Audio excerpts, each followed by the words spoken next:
What's up, everybody? It's Michaela B here again with another Tea with Michaela B. Definitely excited. Got a few more questions to answer. And I'll just mention to you all, if you have last burning questions, clearly they're not about game changers, but if you have last burning Millennials versus Gen X questions or just Michaela questions in general, make sure you comment under this YouTube video or comment under the Instagram post that I make about this tea, because we're going to change it up with the next one, and I'll start to tell you a little bit more of my story. So for now, we got a few fan questions I'm going to answer, and then the next couple videos we'll switch it up a little bit for February. All right, so first question, which is kind of funny. Have I had any crazy encounters with fans as of yet? I wouldn't call them crazy, but I will say that mostly what I get is I'll be at the grocery store or doing anything regular, like at the gym, and I'll have somebody come like right up in my face and go, "Michaela?" like that. And of course I go, "Yes," because I am Michaela. But then in my mind I'm thinking, okay, did you go to DeSoto? Did you go to TCU? Did you work with me? Are you in the travel club? But then I remember, oh no, these people watch Survivor, and it's always like a hey. But it's funny because people will get right up in my face, or they'll go, "Has anybody ever told you you look just like that girl from Survivor? You sound like her too." And I'm like, "That's me." So that happens. But then one other little funny thing actually happened at the finale. It was either the day before the finale or it was the day of the finale. But basically, the cutest man, little old man, came up to me, and he so genuinely goes, "Cece." And I was like, I'm not Cece, I'm Michaela, but nice to meet you. And then that's not even the funniest part, right? So first he calls me Cece, and then literally I go, "I'm not Cece, I'm Michaela, but nice to meet you." He backs up like 6 steps and then walks forward again and goes, "Michaela." And I was like, so the joke at the finale was 50-50 shot, because it was like, you had a 50-50 shot of getting it right, but you got it wrong. So anywho, those are the craziest things, but by and large, everybody who I've been able to meet or talk to, everybody's been awesome. I guess Survivor has like the best viewers on the planet because everybody's been cool. Next question. Did I know the academic history of different people in the game, particularly Zeke having gone to Harvard, Adam having gone to Stanford, Hannah having gone to somewhere in the Northeast? No, Zeke didn't tell that in Millennials versus Gen X. Adam may have, I don't remember, but Hannah, I know she was definitely hiding her academic background, but I wish they showed that scene of me, Jay, Michelle, and Hannah like talking, because I was literally telling Jay and Michelle like, "Why do y'all think Hannah's dumb? That girl's not dumb. I know stupid when I see stupid. Hannah's not stupid. She's pretty smart." And so I used to be a college admission counselor, so I know the type of grades, test scores, etc. that it takes to get into XYZ school, because that was my job for 3 years. So I was asking her, "So Hannah, what your friends make on the ACT?" All right, and typically you will score the average of your friends, or you're the smart friend in the group, right? But a lot of smart people, not smart, but a lot of people that make high test scores are not going to hang out with people that make extremely low test scores. It just doesn't typically work like that in American high schools, right? So she was like, "Oh, my friend got a 30 XYZ." And I was like, and what college did you go to? So, it was kind of like, oh, and if you get a scholarship, you've got to have this range. So basically we identified that her test score was in the top 90th percentile, at the low end, right? And that's how we identified Hannah's academic background. But Zeke to my knowledge, did not say anything. At least I didn't know about Zeke's academic background. Adam, I think he might have told us. But anywho, no, we don't know anything that people don't tell us, and half the time they are lying. Let's see. Did I sleep at night? Yes, I slept pretty well every night. And I guess anybody would tell you that I'm a good sleeper. When I was a baby, I just would sleep on the stairs. Like, I could get it done. And I actually practiced sleeping before I went to Survivor. So I'll mention that in a video. Things I did to try to get used to or be comfortable when I got out there. Ways that I made myself uncomfortable prior to going to Fiji. I might do a video about that. Let's see. What would have happened had Brett got voted out right before the merge instead of me? Honestly, I have no clue at all. I feel so flattered when people say Michaela would have won if she would have got... I did not have confidence in my game out there on that island. Like, I used challenges to avoid tribal council. Somebody asked Michaela, do you feel like you're on the top or the bottom? The bottom. Ikabulu was the first time I didn't feel like I was on the bottom, but I didn't feel like I was on the top. I felt like we're winning, cool, we don't have to go to tribal council. We're winning, cool, we don't have to go to tribal council. We're winning, cool, we don't have to go to tribal council. Oh snap, we lost. Hopefully we can stick together. That was the mentality, and clearly we did not. So what would have happened? Who knows? I would have, I don't know. It's easy to say I would have tried to go talk to Ken and Jessica, because I was intrigued by Ken. I knew that everybody tried to vote Jessica out, but somehow she stayed in the game.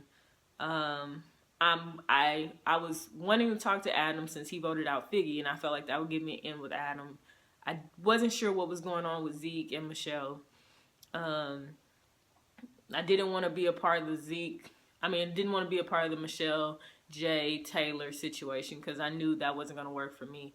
But I didn't have a lot of confidence in my ability to make friends with these different people. Like, the social aspect of the game and Millennials versus Gen X was overwhelming to me, because it was just difficult for me to reconcile the fact that people are lying to me and I need to still work with them. So, you know, I appreciate everybody giving me the benefit of the doubt, but honestly, I had no idea I was going to look cool in Millennials versus Gen X. Because for me, it was like a survival thing. Like, let me just get to the end so I can make this $1 million. But, yeah, who knows on that one. So, dogs or cats? Dogs. Dogs are just cute and fun. I like to play with them, but I don't necessarily want to own my own right now. Who do I keep in touch with from Millennials versus Gen X? I would say Cece. I might have answered this question already. Cece was my roommate on the pre-jury trip. So, and we have a lot of things in common, even though we have a rather large age gap. But, you know, she's pretty cool. And, you know, if I think of somebody or they think of me, anybody can reach out, really. But I would say, you know, Cece is somebody I talk to more than everyone else. But me and Cece, we both busy. We got different things we're trying to do. She has kids and a job. I have myself and a business and goals. So, you know, it's not like we sit on the phone every day or once a week or anything like that. But if something funny happens, I'm liable to laugh about it with her. Let's see. What do I do for fun? I'm super social. I like to travel. I like to go to happy hour. I like to talk to people. I also like to meet people. I like to do presentations and things. I like to do a lot of things. Anything dealing with people, with fun, with entertainment, as in like being entertained. I enjoy that. I also love sharing information with people that I think is relevant. I like genuine, intriguing conversations. And I'm also a cuddle monster. So, but not with everybody. Just with some. So, what inspired me to apply for Amazing Race? For those of you who are still confused about it, I applied for Amazing Race. The same people that cast for Amazing Race are the same people that cast for Survivor. So, from my understanding, when you apply for one, it's similar to applying for the other because the same people look at your stuff. Like, it's the same thing. So, cleared that up. So, yeah, I applied for Race. Reason I applied for Race is because, you know, the 2 years prior to 2015, which is when I applied, were just 2 years of exploration for me. Yes, I was working a job and, you know, I had my little 9-to-5 situation, but I had started traveling. I had started meeting people from around the world. I had started going to different training events and personal development and stuff. And it just awakened this thing in me that wanted to like experience my life to the fullest and wanted to try things and jump out there, as opposed to just being comfortable, just wake up, go to work, eat lunch, go home, go to sleep. Wake up, go to work, eat lunch, go home, go to sleep. Like, that was boring. So I was, you know, pushing the limits of my box, if you will. And I enjoyed doing that. And literally one day I'm sitting on my bed in my room and I'm like, Michaela, there's another level. Like, what are you trying to push through into? There's something else out there besides this. Like, yeah, you've paid off your student loans. Yeah, you know, got your bills taken care of. Yeah, you manage your money well. Yeah, you go to work. Yeah, you ace your job. You can do it with your eyes closed because it's your 3rd year. Like, what else though? What more is there? And I just decided, okay, since I don't know exactly what I'm going towards, let me think back to a time when I said I wanted something. And I thought back to a time in 2011. I had an experience, and I'll probably detail this in another video. But long story short, I had an experience abroad, and I said, ooh, I want to do the Amazing Race. Literally, that was the thought in 2011. This is kind of like the Amazing Race. I should apply for that one day. And I never applied. And so in that moment, that thought came back to me. And in that moment, I applied to Amazing Race. So that's what, I just took immediate action on a thought.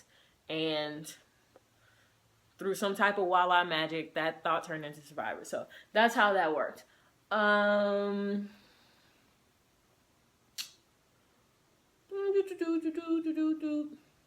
What do I want my Survivor legacy to be? Ooh, this is long. 12 minutes. Okay, I'm gonna hurry up. What do I want my Survivor legacy to be? I want my Survivor legacy to ring genuine to me, like who I am really as a person. Fun, ambitious, motivated, determined, honest, loyal, but you know, I also want my Survivor legacy to be like, oh, Michaela's that person who was on Survivor and then did blank. I don't want to be trapped in Survivor land for forever. This is an amazing piece of my life, but it's just that it's a piece of my life. Like, Millennials versus Gen X, season 33 is over. It's done.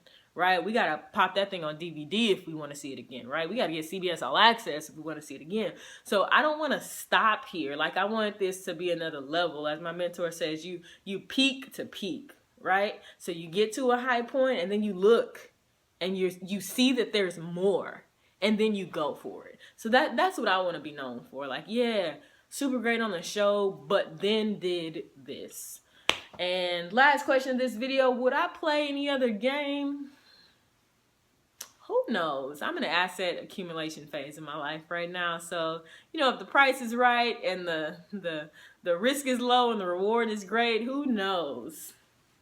That's your tea with Michaela B. So again, last questions, get them in. We're going to flip the script for the next few videos. Someone did ask, would I be open to making videos with other people? I will, and I have some people in mind, so stay tuned for that. March 8th is the day. We're only about a month and a couple weeks away.